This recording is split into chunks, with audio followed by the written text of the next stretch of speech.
السلام علیکم ناظرین، آپ دیکھ رہے ہیں میرا یوٹیوب چینل KSA TV۔ ناظرین، ابھی تک اگر آپ نے میرا چینل سبسکرائب نہیں کیا تو اس کو سبسکرائب کر لیں اور بیل آئیکن کو دبا لیں تاکہ آپ کو میری آنے والی ہر ویڈیو مل سکے۔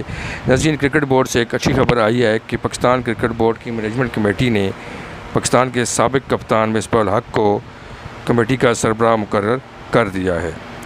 باخبر ذرائع کے مطابق پاکستان کرکٹ ٹیم کے سابق کپتان اور کوچ مصباح الحق کو کرکٹ کمیٹی کا سربراہ مقرر کر دیا گیا ہے۔ Chairman PCB management committee Zaka Ashraf سے سابق کپتان اور کوچ مصباح الحق کی لاہور میں ملاقات ہوئی ہے، جس کے دوران ذکاء اشرف نے مصباح الحق کو کرکٹ کمیٹی کے سربراہی کی پیشکش کی، جو انہوں نے قبول کر لی۔ ذرائع کے مطابق مصباح الحق کمیٹی کے سربراہ کے ساتھ ساتھ چیئرمین مینجمنٹ کمیٹی ذکاء اشرف کے کرکٹ امور کے مشیر بھی ہوں گے۔ کرکٹ کمیٹی کے دیگر ارکان کا فیصلہ جلد کیا جائے گا۔ ملاقات کے دوران مینجمنٹ کمیٹی کے چیئرمین نے مصباح الحق کی جانب سے کرکٹ کمیٹی کی سربراہی کی پیشکش قبول کرنے پر کہا کہ انہوں نے قومی خدمت کے لیے حامی بھری ہے، جس پر وہ لائق تحسین ہے۔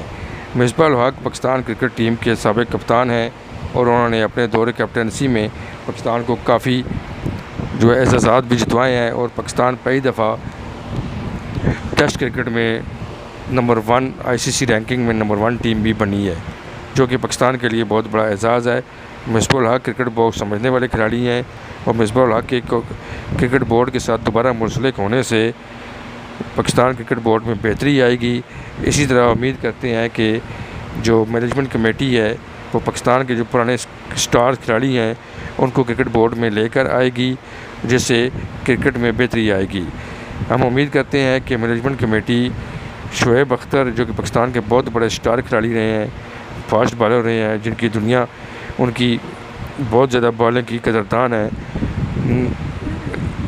شعیب اختر کو بھی کرکٹ بورڈ کے اندر کوئی عام عہدہ دیا جائے تاکہ ان کی صلاحیتوں کو بھی دیکھا جائے کہ ان میں کتنی صلاحیت ہے، کیونکہ دعوے تو وہ بہت بڑے بڑے کرتے ہیں۔ اگر ان کو موقع دیا جائے گا تو وہ کرکٹ بورڈ کو کس حد تک چلائیں گے، یہ تو موقع دینے کے بعد ہی پتہ چلے گا۔ بہرحال یہ بہت اچھی خبر ہے کہ مصباح الحق پاکستان کرکٹ بورڈ کے ساتھ منسلک ہو گئے ہیں، اس سے کرکٹ میں بہتری آئے گی۔ بہت شکریہ۔